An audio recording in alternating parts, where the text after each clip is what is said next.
Un plaisir de vous retrouver pour ce tour de l'actualité sociopolitique africaine sur Tutti Africa. Bienvenue à tous. Le Niger n'est plus membre de la force multinationale mixte de lutte contre le djihadisme dans le bassin du lac Tchad. Niamey a annoncé son retrait de cette force conjointe ce 29 mars 2025, justifiant cette décision par la nécessité de renforcer la sécurisation de ces sites pétroliers menacés par des groupes armés terroristes. Le pays a également exprimé sa volonté de repositionner stratégiquement ses forces militaires. Les autorités nigériennes mettent en avant l'urgence de déployer leurs troupes pour protéger les ressources en hydrocarbures dans la région de Difa, à la frontière avec le Nigeria. L'oléoduc acheminant le pétrole brut vers le Bénin y est régulièrement la cible d'attaque. Ainsi, l'opération militaire menée à Difa est désormais baptisée Nalewa Dole. Créée en 2015, la force multinationale mixte regroupait le Niger, le Cameroun, le Nigeria, le Tchad et le Bénin, avec pour objectif une mutualisation des efforts contre les groupes djihadistes dans la région du lac Tchad. Cependant, des critiques ont émergé parmi ses membres dénonçant l'inefficacité de cette alliance. En 2024, le Tchad avait lui-même menacé de se retirer après une attaque terroriste ayant coûté la vie à une quarantaine de militaires le 27 octobre.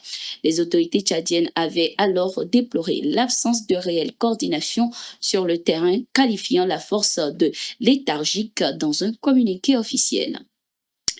En Guinée-Conakry, l'ancien président Moussa Dadis Camara, condamné à 20 ans de prison pour son implication dans le massacre du 28 septembre 2009, a été gracié par le général Mamadi Doumbouya.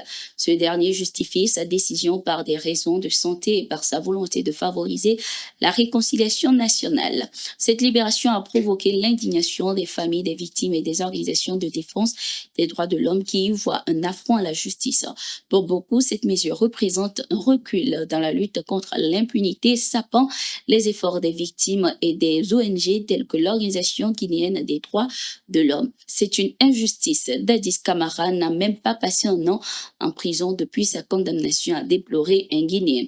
Rappelons que Moussa Dadis Camara a été reconnu coupable de crimes contre l'humanité le 31 juillet 2024. Sa libération après seulement quelques mois d'incarcération suscite ainsi de vives critiques. Au Soudan, le chef des forces de soutien rapide, Mohamed Hamdan Daglo, dit Hemeti, a admis sa défaite dans la bataille pour le contrôle de la capitale. Dans un message diffusé ce 30 mars 2025, il a reconnu le repli de ses troupes d'Omdurman, ville jumelle de Khartoum, marquant ici sa première défaite avouée depuis le début du conflit. Il est exact que nos forces se sont repositionnées. Cette décision prise collégialement n'entame en rien notre détermination. Nous reviendrons plus fort, a-t-il déclaré. Cette annonce intervient après que le général Abdel Fattah al-Burhan, chef de l'armée régulière, eut proclamé la libération de Khartoum. Le conflit soudanais, qui dure depuis près de 2 ans déjà, reste sans issue malgré les multiples tentatives de médiation. Le Mali, le Burkina Faso et le Niger ont instauré une taxe de 0,5% sur les importations extérieures à leur alliance effective depuis mars 2025. Cette mesure phare de l'Alliance des États du Sahel vise à financer des projets communs tout en préservant les échanges essentiels tels que les produits locaux et l'aide humanitaire étant exemptés. Dans un contexte post-CEDEAO, cette initiative illustre la volonté d'autonomie des 3 pays, bien que leur économie reste étroitement liée à l'espace ouest-africain.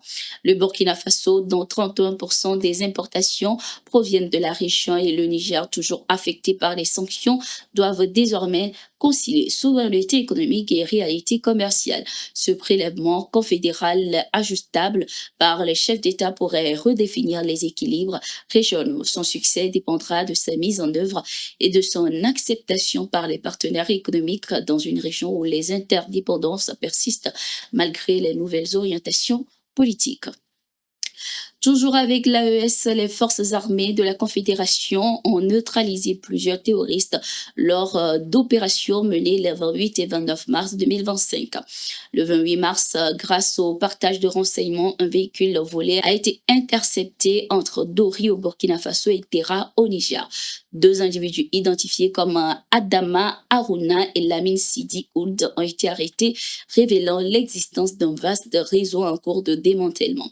Le 29 mars, mars, une frappe aérienne ciblant un regroupement de terroristes à Aruraha au Mali a permis de neutraliser plusieurs combattants et de détruire leurs motos. Une seconde opération à Fitili a anéanti un véhicule pick-up utilisé par les insurgés. Ainsi se referme cette édition. Merci d'être resté avec nous. Nous sommes en continu sur nos différentes plateformes. À tout de suite.